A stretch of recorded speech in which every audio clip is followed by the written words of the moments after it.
கர்மவினை தீர்க்கக்கூடிய மூல மந்திரம். நீங்க கோவில்ல போய் விளக்கேத்துறதா இருந்தா இந்த மந்திரத்தை ஒரு முறை சொல்லுங்க. முற்பிறவியில செய்த பாவங்கள் எப்பிறவிக்கும் தொடராமல் இருக்க, இப்பிறவியிலேயே என் தந்தை வழியில் வந்த கர்மாவினை, என் தாய் வழியில் வந்த கர்மாவினைகள், என் தாயுடைய கர்ப்பத்திலிருந்து நான் இந்த பூமிக்கு கொண்டு வந்த கர்மாவினைகளும் இன்றோடு நிவர்த்தியாகட்டுன்னு 5 தீபம் விளக்கேத்தி சாமிக்கு தேங்காய் வளம் பூ மாலை கல்கண்டு வாங்கி அர்ச்சனை பண்ணி உங்க ஜாதகத்தை கொண்டு போய் சாமி பாதத்துல வச்சு இன்னையோட எனக்கு எல்லாம் நல்லது நடக்கும்னு மனசார கும்பிட்டு வாங்க. வாழ்க்கையில அசுர வளர்ச்சிக்கு வந்து. அனைவருக்கும் வணக்கம்.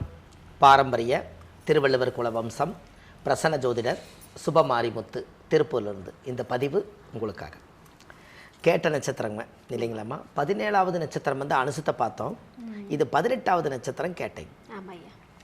18வது நட்சத்திரத்தில் நம்ம இப்போ இருக்குங்க. அதாவது அந்த காலத்தில் 18ங்கிறதுக்கு சபரிமலை சாஸ்தா 18ன்னு சொல்லுவாங்க. 18க்கு நிறைய அர்த்தம் இருக்குது. 8 1 9 கூட்டினீங்கன்னா 9 நவக்கிரகம் தானுங்க.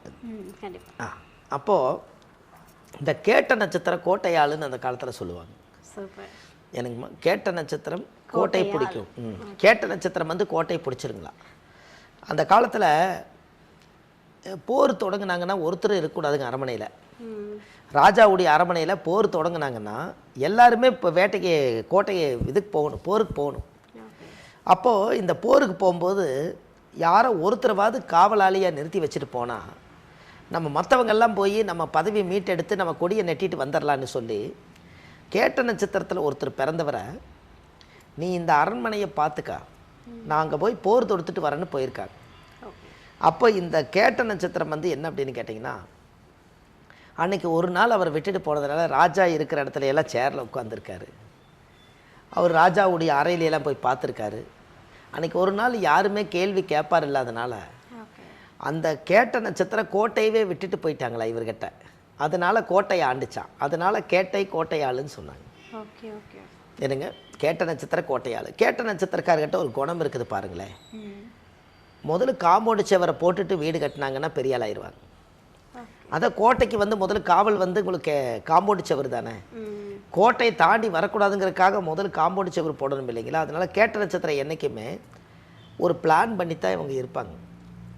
அந்த காலத்துலலாம் பார்த்தீங்கன்னா ராஜாவெல்லாம் பார்த்தீங்கன்னா பெரிய பெரிய திருடர்கள் எல்லாம் கோட்டைக்குள்ளே எட்டி குதிச்சிருவாங்கன்னு சொல்லிட்டு எட்டி குதிச்சா அரண்மனைக்குள்ளே போந்துடலாம் இல்லைங்களா. அதனால் கேட்ட நட்சத்திரம் அந்த காலத்திலே ராஜாவோட வியாக்கியானம் என்னென்னு கேட்டிங்கன்னா, இந்த முதலைகளை கூட்டிகிட்டு வந்து அவர் எவ்வளோ தூரம் தாண்டுவாரோ அது வரைக்கும் சுமின் குளமாட்ட போட்டு முதலை விட்டுருவாங்களாம்.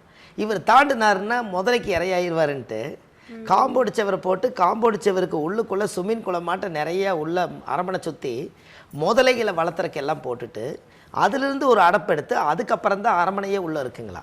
அப்போ யாராவது எட்டி குதிச்சிட்டாங்கன்னு வச்சுக்கோங்க, முதலைக்கு இறையாயிருவாங்க இல்லைங்களா. அப்போ நம்மளை விட யார் அதிகமாக யோசிச்சுக்கிறாங்கன்னு சொல்லுங்கள்.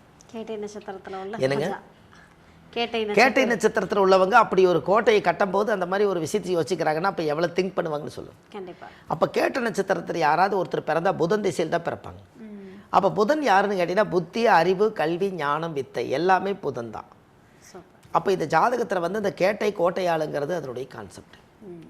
அப்போ இந்த ஜாதகத்தில் நம்ம முன்னோர்கள் அந்த காலத்தில் இதெல்லாம் சொல்லி வச்சுருக்காங்க. அப்போ இவருடைய ஜாதகத்தில் பார்த்தீங்கன்னா பிறக்கும் போதே புதன் திசையில் பிறப்பார். 17 வருஷம் திசைங்க. 9 9 18 8 வருஷம் இருப்பு. ஒரு தாயுடைய கருவறையில் இருந்து தொப்புள் கொடி அறுக்கும்போது அந்த ஜாதகருக்கு 8 வருஷங்க. இந்த 8 வருஷம் ஜாதகத்தில் கரெக்டாக உட்காந்துருச்சுன்னா அதனுடைய அமைப்பு என்ன சொல்ல வருது. இந்த 8 வருஷம் புதன் திசைக்கும் போது குழந்தையாக இருப்பார். புதன் திசை முடிஞ்சு கே திசை வரும். ஒரு 8 7 15 16 வயசு வரும்போது கே திசை முடிஞ்சிடும். அப்போ இவர் வந்து படிப்பு காலத்தில் இருப்பார். கரெக்டாக பார்த்தீங்கன்னா அந்த 15 16க்கு அப்புறம் சுக்கிர திசை 20 வருஷங்க. பாருங்கள், கேட்ட நட்சத்திரத்தை பிறந்துக்கிறவங்களுக்கு சுக்கிர திசையில் கல்யாணம் 20 வருஷங்க. 20 ஒரு 15 எவ்வளவுங்க, 20 ஒரு 15 35 36 வயசுக்குள்ள ஒரு மனிதருக்கு கல்யாணம் நடக்காமல் இருக்குங்களா? கண்டிப்பாக நடக்குங்க. அதானே. அப்போ அந்த ஜாதகத்தில் அந்த காலத்தில் கேட்ட நட்சத்திரம் விருச்சிக ராசியில் ஒருத்தர் பிறந்தா அவங்க வாழ்க்கையில் கரெக்டாக பாருங்கள் சுக்கிர திசையில் தான் அவங்க கல்யாணம் பண்ணியிருப்பாங்க. இப்போ போய் நீங்கள் ஜாதகத்தை எடுத்து பார்த்து ஒரு பேனாவும் நோட்டு எடுத்து உங்களுடைய திசை இருப்பு எவ்வளவோ அந்த திசை இருப்பை எழுதிட்டு உங்களுக்கு எவ்வளோ வயசோ அது வரைக்கும் ஃபஸ்ட்டு வந்து புதன் திசை இத்தனை வருஷம், கேது ஒரு 7 வருஷம், சுக்கிரன் ஒரு 20 வருஷம் கணக்கு போட்டிங்கன்னா இப்போ உங்களுக்கு 35 வயசுக்குள்ளே நீங்கள் கல்யாணம் பண்ணியிருக்கிறீங்களா இல்லையாங்கிறது இப்போவே நீங்கள் தெரிஞ்சுக்கலாம். இதை லைவாக இருக்குது பாருங்களேன்.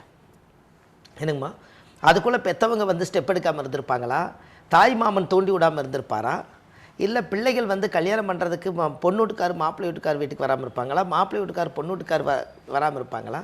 அப்போ அவங்களுடைய வாழ்க்கையில் எல்லா விஷயங்களுமே தெரிஞ்சு அந்த ஜாதகத்தில் வந்து கண்டிப்பாக அவங்களுடைய லைவாக இவங்க எதிர்காலத்தை இன்றைக்கி பாருங்கள் எவ்வளோ அப்டேட் வந்துருச்சுன்னு. எத்தனையோ யூடியூப் சேனலில் நீங்கள் சுப மாரிமுத்துன்னு யூடியூப்பில் போங்க, எனக்கு தெரிஞ்ச லட்சக்கணக்கான வீடியோக்கள் அந்த உலகத்துக்கு பதிச்சிருக்கேன். ஆனால் இப்போ சொல்கிற விஷயங்கள் எனக்கு ரொம்ப சந்தோஷம் என்னென்னு கேட்டிங்கன்னா, அவங்க நிலையை தெரிஞ்சு அவங்க நட்சத்திரத்தை உணர்ந்து அவங்க லைவாக இப்போ எப்படி வாழ்ந்துட்டுருக்குறாங்கங்கிறதோட நானும் ட்ராவல் பண்ணுறேங்கன்னு சொல்கிறேன். அப்படி பண்ணும்போது புதன் திசையில் பிறந்து கேது முடிஞ்சு சுக்கர திசை வந்தால் 35 வயசுன்னா எடுத்து பார்த்தா கரெக்டாக இருக்கும். அப்போ சுக்கர திசையிலேயே அவருக்கு 35 வயசில் அவருக்கு இப்போ பிழைக்கிறதுக்கு உண்டான வழியை இந்த சுக்கரன் தூண்டி விட்டுறாரு.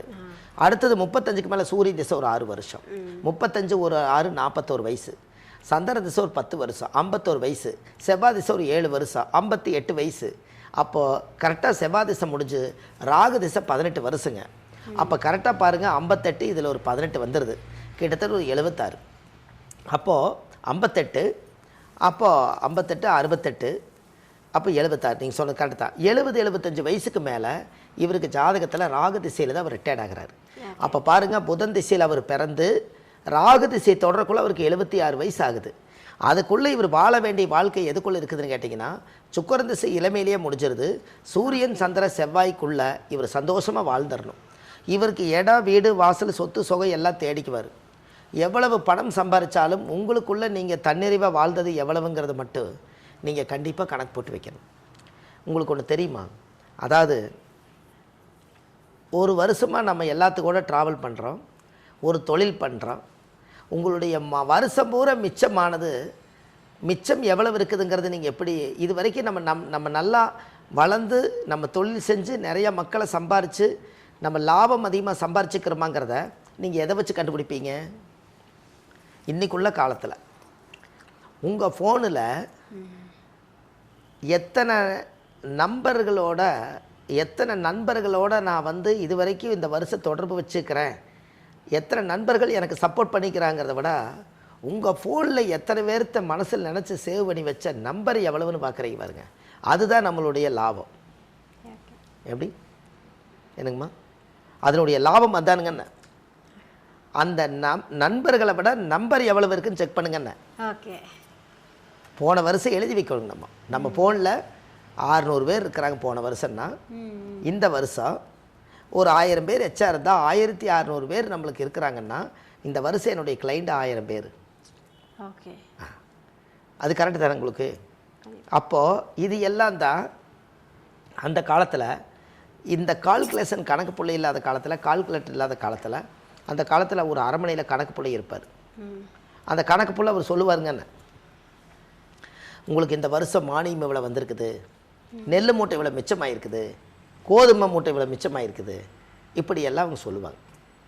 அப்போது இந்த கேட்ட நட்சத்திரம் இவங்களுடைய வாழ்க்கையில் ஒரு பெரிய அசுர வளர்ச்சி வருதா இல்லைங்களா? என்னங்கம்மா, கண்டிப்பாக அவங்களுடைய முன்னோர்கள் எத்தனை பேர் அந்த வாழ்க்கையில் ஒரு பெரிய அளவுக்கு இருந்துக்கிறாங்கன்னு சொல்லும். இப்போ இந்த ஒரு திறமையில் நான் ஒன்று சொல்கிறேங்க, இவங்களுக்கு ஒரு அதாவது என்ன அப்படின்னு கேட்டிங்கன்னா, இந்த கேட்ட நட்சத்திரத்தில் யாராவது 3ஆம் பாதத்தில் பிறந்திருப்பாங்க, அவங்க கோயில் கட்டி கும்பாபிஷேகம் பண்ணி வைக்காமல் போக முடியாது. கேட்ட நட்சத்திரம் 3ஆம் பாதம், அவங்க கோயில் கட்டி கும்பாபிஷேகம் பண்ணாமல் போக மாட்டாங்க. அப்போது இந்த மாதிரி ஒவ்வொரு ஐதீகங்களும் ஆன்மீகங்களும் கேட்ட நட்சத்திரக்காரர்களுக்கு உண்டு. பிறக்கும் போதே புதன் திசையில் கேட்ட நட்சத்திரம் பிறக்கும், அறிவோடவே பிறக்குமுங்க. என்ன அதுக்கு நான் ஒரு உதாரணம் சொன்னேங்க. கேட்ட நட்சத்திரம் வந்து விருச்சிக ராசி, விருச்சிகம் என்பது கர்ப்பப்பை, மேசம்னா தலை, ரிஷப கழுத்து, மிதுன தோள்பட்டை, கடக மார்பு, சிம்ம வயிறு, கன்னி இடுப்பு, துலா சிறுநீரகம், விருச்சிகம் கர்ப்பப்பை. இந்த கர்ப்பப்பையில் இருக்கிறவங்களுக்கு, மாசமாக இருக்கிறவங்களுக்கு நான் 10 மாதத்துக்கு பரிகாரம் சொல்லியிருக்கேன். முதல் மாதம் சூரியன் அப்பா இல்லாமல் உருவாயிருக்காது, அதனால சூரிய நமஸ்காரம் பண்ணுங்கள். 2வது மாதம் சந்திரன் நமஸ்காரம் பண்ணுங்கள் அம்மா. 3வது மாதம் தைரியமாக இருக்கணும்னா முருகனை கும்பிடுங்க. 4வது மாதம் மகாலட்சுமி தாயார் பசுமாடை கூட்டிகிட்டு வந்து வீட்டில் சாமி கும்பிடுங்க. 5வது மாதம் குலதெய்வத்தை போய் கும்பிடுங்க. 6வது மாதம் 6 பட வீடு கொண்ட முருகனுடைய பிரசாதம் திருநூறு சாமி. 7வது மாதம் 7 கன்னிமார்களை கும்பிடுங்க. 8வது மாதம் கிருஷ்ணர் பிறந்தார், கண்ணன் பிறந்தது 8, அதனால் கண்ணனை கும்பிடுங்க. 9வது மாதம் நவக்கிரக பூஜை பண்ணுங்கள். 10வது மாதம் தசவதாரத்தை கும்பிடுங்க. அப்போ இப்படி 10ஐயும் கும்பிட்டீங்கன்னா கிருஷ்ணராட்டவே குழந்தை பிறக்குன்னு சொல்லியிருக்கேன். இல்லைங்கம்மா? அதுபோல் அந்த கேட்ட நட்சத்திரம் விருச்சிக ராசியில் ஒருத்தர் பிறந்தா எவ்வளவு பெரிய பாவங்கள் முன்னோர்கள் செஞ்சாலும் அதை நிவர்த்தி செஞ்சுட்டு இந்த புண்ணியத்தை தேடக்கூடிய காலம் இந்த காலம். அப்போ பாருங்கள், அவங்களுடைய எதிர்கால வாழ்க்கையில் கேட்ட நட்சத்திரத்தில் யாராவது ஒருத்தர் பிறந்தா அவங்களுக்குன்னு ஒரு தெய்வம் இருக்குதுங்க. கேட்ட நட்சத்திரத்துக்குன்னே ஒரு கோயில் இருக்குது. அந்த கோவிலில் போய் சாமிக்கு தேங்காய் பழம் மாலை கல்கண்டு வச்சு பூஜை பண்ணி அந்த கோவிலில் போய் சாமி கும்பிட்டு வந்தாங்கன்னா அவங்க வாழ்க்கையில் அசுர வளர்ச்சிக்கு வருவாங்க. இது எல்லாமே ஜாதக ரீதியாக இருக்கக்கூடிய விஷயந்தாங்க. முன்னோர்கள் அந்த காலத்தில் எப்படியெல்லாம் வாழ்க்கையில் பாடுபட்டுக்கிறாங்கிறத இவங்க உணர்ந்து வாழுவாங்க. அவங்க கேட்ட நட்சத்திரம் விருச்சிக ராசியில் ஒருத்தர் பிறந்துட்டாங்க அப்படின்னு சொன்னால், விருச்சிகம் என்பது தேள். இந்த தேள் எப்படி வந்து வெளியில் வரும்னு யாராவது தெரியுங்களா? பசுமாட்டு சாணம் இருக்குது இல்லைங்களா, அதை 1 மாதம் அந்த சாணத்தை கை வைக்காமல் விட்டுட்டிங்கன்னா அதுக்குள்ளே தேள் உற்பத்தி ஆகும். அதனால தான் ரிஷபம் என்பது மாடு, அதுக்கு நேர் 7வது வீடு விருச்சிகம். அந்த மாடு சாணம் போட்டு அந்த ஆசன வாய்வு இங்கே, அங்கே தான் தேள் உற்பத்தி ஆகுது. அதனால் தேள் வந்து உற்பத்தி ஆகிறது பசுமாட்டு சாணத்தில். அதனால தான் நான் சாணி வீடுக்கு போன தேள் கொட்டிச்சுங்கிறாங்கல்ல, இதெல்லாம் அந்த காலத்து பழமொழிங்க. அப்போ கேட்ட நட்சத்திர வாழ்க்கையிலே கோட்டையை கட்டி ஆளணுங்கிறது, ஒரு வீடு கட்டாமல் அவங்க போக மாட்டாங்களாம். வீட்டுக்கு காம்பவுண்ட் சுவர் வச்சு கேட்டு போட்டே தேருவாங்களாம். அதனால தான் கேட்டை கோட்டை ஆளுன்னு சொன்னாங்க. ராஜாவா வாலாட்டிங்கோட அவங்களவுக்கு ஒரு 5.5 சென்ட் இடமோ ஒரு 2 சென்ட் இடமோ வாங்கி அதை ஒரு கோட்டை மாதிரி அமைச்சு அதுக்குள்ளே யாருடைய இரவல்லி போய் வாழாமல் தனி சம்பாத்தியத்தில் சம்பாரித்து ஒரு வீடு கட்டி ஒரு அங்கீகாரம் பண்ணி நான் கேட்டை கோட்டை ஆண்டே தீர்வுன்னு அந்த கோட்டை ஆளுமா. இதுதான் கேட்ட நட்சத்திரம். கேட்டை கோட்டை ஆளும் அப்படின்றத விட வேற என்ன ஒரு சிறப்பான பலன் இருக்க போகுது. தனக்கு தானே வந்து அவங்க ராஜாவா இருக்க போறாங்க, அசுர வளர்ச்சி இருக்க போகுதுன்னு சொல்லிட்டு ரொம்ப அழகான பலன்களை கொடுத்துருக்கீங்க. ஸோ அடுத்த நட்சத்திரக்காரங்களை பார்க்கலாம். நன்றி. சரிங்கம்மா, ரொம்ப நன்றி. வணக்கம். கேட்டை நட்சத்திரத்துல பிறந்தவங்க கோட்டை ஆழ்வாங்கன்னு கண்டிப்பாங்கம்மா. வர்ற பிரச்சனை எல்லாம் தீரணும்னா கோவிலுக்கு போயிட்டு வாங்க, சரியாயிரும்னு சொல்லிட்டீங்க. எந்த கோவிலுக்கு போகணும் அப்படின்றத நம்ம இன்னும் சொல்லலை. கண்டிப்பாக சொல்லிடலாமா? கண்டிப்பாங்கம்மா. அதாவது கேட்ட நட்சத்திரம் இல்லைங்களாம்மா, அதாவது தஞ்சாவூர் சாலையிலிருந்து கும்பகோணம் போகிற வழியில் தான் இருக்குதுங்க. அதாவது என்ன அப்படின்னு கேட்டிங்கன்னா, இந்த ஜாதகத்துக்கு மெயினாக நம்ம தெரிஞ்சுக்க வேண்டிய ஒரு பெரிய விஷயம் என்னென்னா, முக்கியமாக நம்ம வந்து எப்போவுமே இந்த கேட்ட நட்சத்திரம் கோட்டையாளுன்னு சொன்னதுனால நம்ம இந்த கோவில் வந்து ஒரு அசுர வளர்ச்சியான கோயிலுங்க. இந்த கோவிலுக்கு கண்டிப்பாக நம்ம எல்லாருமே கேட்ட நட்சத்திரத்தில் பிறந்துக்கிறவங்க வாழ்க்கையில் ஒரு முறை அந்த கால் எடுத்து வைக்கணும்.